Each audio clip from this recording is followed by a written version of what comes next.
Ladies and gentlemen, boys and girls, and children of all ages, welcome to an episode of the 99 Names, a series where this episode is not brought to you by Monster Drink.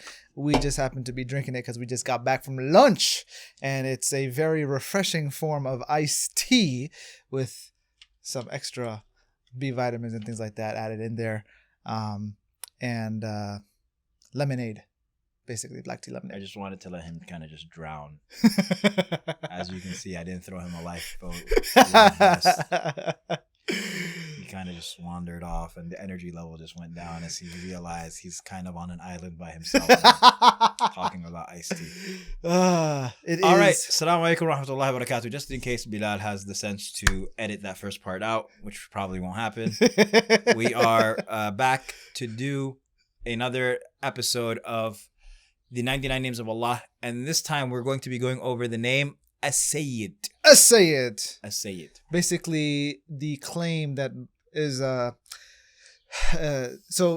I don't know. Do Arabs have this idea or mentality of like, so among Desis, Sayyid is someone who's forget about that.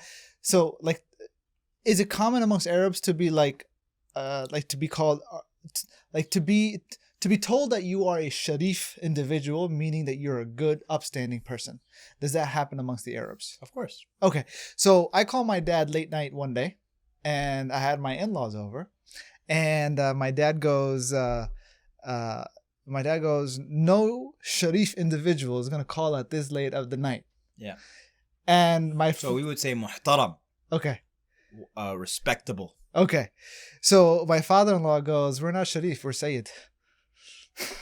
Nice. That's a good one.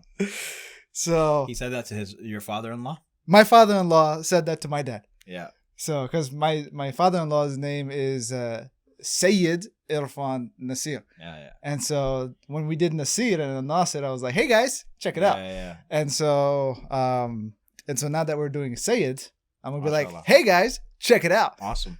So yeah. So what does Sayyid mean? A Sayyid is the one who surpasses others in their forbearance. Okay. So hilm? Yes, exactly. Okay. And their wealth. Okay. And meaning or. So either surpassing people in their forbearance, surpassing people in their wealth, surpassing people in their ability to benefit people. Okay. Or in their charity. Okay. So that all in all, it's like Abu Bakr Siddiq versus Umar bin Khattab. Abu Bakr Siddiq was the Sayyid in that regard. And I'm so happy that you said that, because the Sahaba, they used to say about Abu Bakr, Sayyiduna a'taq Sayyidana. In regards to Bilal ibn Rabah. Exactly. Okay. They used to say our Sayyid he freed our other Sayyid. Now, now we understand about Abu Bakr Siddiq, what are the things that he excelled in that people just couldn't compete with him on? What is it that Bilal ibn Rabah was? Forbearance. Okay, just the fact that... Patience. Okay. His Courage. ability to endure? Yeah. Okay. Absolutely. Bilal is a symbol of strength until today. Did you see the movie? Yes. It was very secularized. Well, depends on which countries you saw it in. I saw it here in the U.S. Okay, because apparently the Turkish version, the Arab version was a lot more... So our version, they didn't even have him call the adhan at the end. It was so disappointing. Yeah. I was just like, finally, I'm going to hear it. Puts his hands up, cut. Yeah. I was just like, what? But Bilal, even without the movie, Bilal radiallahu anhu is just a symbol of strength until today. Yeah. That being said, with regards to the term Sayyid, Ikrimah says something very, very beautiful. Ikrimah is the famous student of Ibn Abbas. We're not talking about Ikrimah bin Abi Jahl. No. Whenever you hear Ikrimah in the books of tafsir and things like that, that's a very interesting point. There are some times where you will hear the names of the tabi'een being used in the singular format, indicating their fame regarding a particular subject. Okay. So when you hear, for example, Al-Hasan, you read Al-Hasan in the books of tafsir, you'd be wrong to think that it's Al-Hasan ibn Ali. Okay. The great companion of the Prophet ﷺ. No. Okay. Because it's speaking about Al-Hasan al-Basri. Al-Hasan al-Basri, he's the one who you will find those books referring back to. Because again, the tabi'een were the ones who were in the positions of teaching. Okay. So Ikrimah, the student of Abu Jahl, isn't Ikrimah, the student of Ibn Abbas, is not the son of Abu Jahl. Okay. Ikrima, he says that السيد الذي لا يغلبه غضبه. He said a Sayyid is the one whose anger does not overwhelm them. So they have self-control. Absolutely. Okay. And there's they're not غضبان. There's a beautiful proverb, actually, Arabic proverb that says ليس الجاهل بسيد في قومه. That the ignorant person is not the Sayyid in their community. They're not the leader in their community, the ignorant one. Sure. But ولكن سيد القوم يتجاهل. But the leader of the community must feign ignorance. Feign? Yes, pretend. What's pretend to be ignorant? I.e., you have to overlook things. Oh, okay. I see what you're saying. To be a leader, you can't be ignorant. You got to be able to let things go. You have to be able to overlook. Okay. You're not going to be able to be a good dad if you're not overlooking things that your kids do. You're not going to be able to be a good husband if you're not overlooking things that your wife does, or vice versa. You're not going to be able to be a good leader of a flock if you can't recognize that people are going to do mistakes and you have to let things go. That's very interesting. Muawiyah ibn Abi Sufyan. So it's almost like as if instead of trying to apply total justice as a leader, try to apply more mercy. Muawiyah ibn Abi Sufyan said, there would be people who would insult me with incredible insults. And I would not respond in kind at all. Just kind of overlook it, things like that. And then years later, when I would come to Mecca, I would find no greater supporter than that individual. Interesting. Right? Turning an enemy into a friend. He wouldn't have had that friend created in the future if he responded and met fire with fire. This is kind of like the same kind of, this is the mentality that it almost seems to be the key strategy, but many people find it difficult to implement, especially when you're either an educator or an influencer online. And the trolls. Oh, dude, not just even trolls, but people who are not afraid to be who they are and showcase, yes, I am who I am. I'm not anonymous and I'm going to still be a hater. But those people, over time, and this is also a strategy in, like, I guess, Chet Holmes, he's a legendary salesman, late Chet Holmes. One of the things that he pointed out was at first they'll hate you, right? Then they'll be annoyed by you. Then they'll try to ignore you, but then finally they will admire you. So there's a verse in the Quran that speaks to this effect. Yeah. And it is wonderful. It says, وَلَا تَسْتَوِي الْحَسَنَةِ وَلَا السَّيِّئَةِ. The sins and good deeds are not equal. Yeah. إِدْفَعْ بِالَّتِي هِيَ أَحْسَنُ. Repel people with that which is better. And in doing so, the one who between you and them is animosity and hatred, they will turn into waliyun hamim, a warm, loving wali. Okay. Defender or supporter or what have you. And this verse was recited at the funeral of Muhammad Ali. And we're going to see if Bilal can cut to this image that we have here. Because it literally represents his life. That selection of verses, actually, it begins with وَمَنْ أَحْسَنُ قَوْلًا مِمَّنْ دَعَا إِلَى اللَّهِ. Who is better in speech than those who call to Allah and say that I am from the Muslims, and do righteous deeds and say that I'm from the Muslims. And that's Muhammad Ali.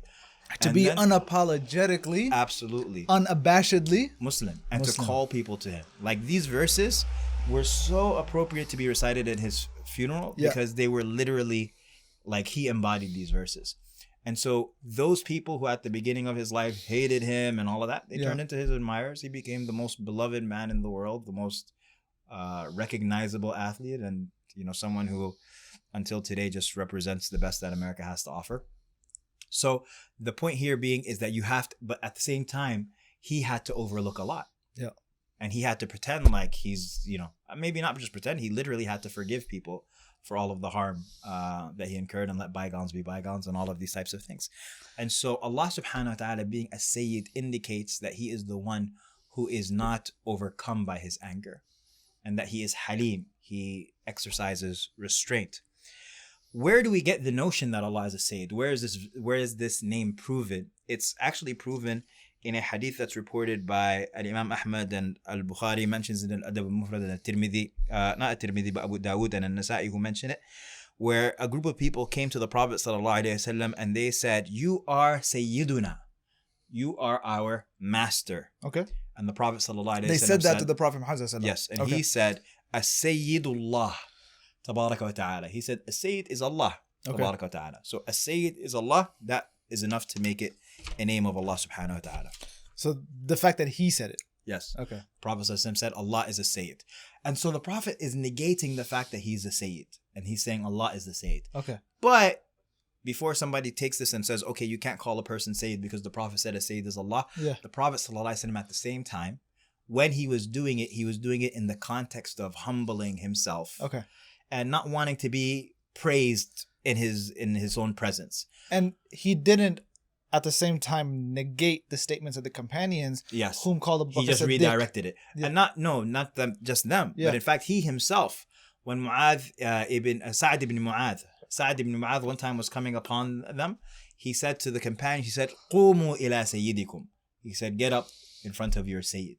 And so the Prophet ﷺ calling Sa'd ibn Mu'adh the Sayyid, and he himself says about himself, "Ana sayyidu waladi Adam yawm al-qiyamati wala fakhr." He says, I am the master of the children of Adam on the day of judgment. And I'm not saying this out of pride. It is matter of fact. It's absolutely matter of fact. Okay. Exactly. And so, again, with regards to us, what are some of the things that we can learn from this name is to implement these qualities. Of them is to overlook people's faults, that you reach that level of mastery. The thought that I'm having here is, when is it appropriate to unabashedly, unapologetically be completely forefront with the fact that you are the best in a particular thing? When it is becoming when it's an issue of benefit for the community for them to know. Okay. So, for example, you have Abdullah ibn Mas'ud. Sure. Saying about himself, there's not a verse of the Quran except that I know where it was revealed and when it was revealed. And if I knew anyone who knows more about the book of Allah than I do, who can be reached by camel, I would travel to him. Like, he's basically saying there's nobody. And he's doing that why? So that the community knows his rank amongst them. Because if you don't do that, then people might go to that who is of lesser quality, lesser ability, and you need to be a gatekeeper in that sense. Okay. Ali ibn Abi Talib says the same thing. He says, "Saluni an kitabillah." He says, "Ask me about the book of Allah, because there's no surah except that I know where it was revealed. There's no verse except that I know upon who it was revealed." So, when it's a issue of greater benefit to the community, that they know. Gotcha. Okay. Allah. All right. That's the practical benefit. Absolutely. Is don't be shy about the skills and the strengths that you build. You know what? Another example of that, of course, is again when it's of benefit. Yeah. The community doesn't benefit from you hiding the fact that you are good at something. Yeah. I remember, for example, with regards to the leading of the prayer. Okay. If I know about myself that I am qualified to lead the prayer, and I'm with a group of people and I don't know if there's anybody qualified, do I step up to lead the prayer, or do I just, hope for the best? No, I step up to lead the prayer. I remember at one MSA, a friend of mine, he was at the MSA, and he was, he gave a lecture there. And when they had gotten together to pray, they did the whole everybody push, everybody push, everybody push. Nobody wants to lead the prayer. And so they eventually forced some random kid to get up and lead the prayer. And the kid, Allahu Akbar, Allahu Akbar. All praise is due to Allah, the Lord of the worlds, the beneficent, the merciful, the master of the day of judgment. And everybody's looking behind them like, what is going on? And then my friend said, I just left the prayer. And then everybody else was looking at me in the salah, they left the prayer too. And then when the salah was over, they told her, what are you doing, dude? And he was like, I told you guys I didn't want to lead. I'm a new Muslim. So that's the only way he knew Al-Fatiha. And so the point is that they continued to push and push and push, and nobody stepped up. So that's the situation in which you don't push. That's the situation where if you know you can, then you step up. If I know that there are a lot of people qualified, then great. You know what? Any one of you. Fine. If I don't know that to be the case, then let me go ahead. I remember the first time that I came to TDC back in the day, 2008, I was attending a Fajr session. This is my first time in Houston. This is a Texas Dawah Conference. 2008, I was attending a session on hadith. Yeah. And it was by a well-known muhaddith, very wonderful sheikh. He was speaking in Arabic. And so it was a Fajr session, and I don't know anybody there. And eventually somebody raised their hand to the sheikh and said, Sheikh, we need a translation. Like, we need somebody to translate. There are people here who don't know Arabic. And so the sheikh just looked at the crowd and he was just like, yes, please, anybody here can translate. So I just jumped right up. Okay. Because what I know of myself is I can do it well. Yeah. I don't know if anybody else here can do it well. Yeah. And if I don't step up, yeah, and then I have to sit through some horrible translation, then I don't have anybody to blame except myself. True. Okay. So it's basically where you can directly contribute and you know you're skilled in that area. I think it goes back to that whole talent formula, right? What are you talented in? Did you develop knowledge and skills on that? Have you solved problems, situations? That was an experience point for you. Yeah. And if you have enough experience points in the area, then you can definitely make that a value add. You can make that a moment to be Syed. A lot of times people, they're paralyzed from that moment because they imagine that there could be somebody who's better. Okay. And they assume that person's going to step up. But there could also be a lot of people who are worse. It's almost kind of like getting that sale in business, right? You don't want somebody better to beat you to it. No, because it's a responsibility. So it's different. If there is somebody better, then I don't want to. But you don't know. Need to do it. But I mean, if I don't know, yes. Yeah. But I guess it's the same mentality in the sense that you don't know if the better salesman or whoever or somebody with the better product might be around the corner, but you want the sale, you want the business, so you try to strike first. You want to get to market first. Yeah, I mean, I see what you're saying. In business, though, it's about getting to market. With regards to some of these things, especially with regards to the leading of the prayer and stuff, it becomes an issue of responsibility. So I don't want to lead as long as there's somebody who's more qualified. Okay. Or somebody who's equal who can lead it.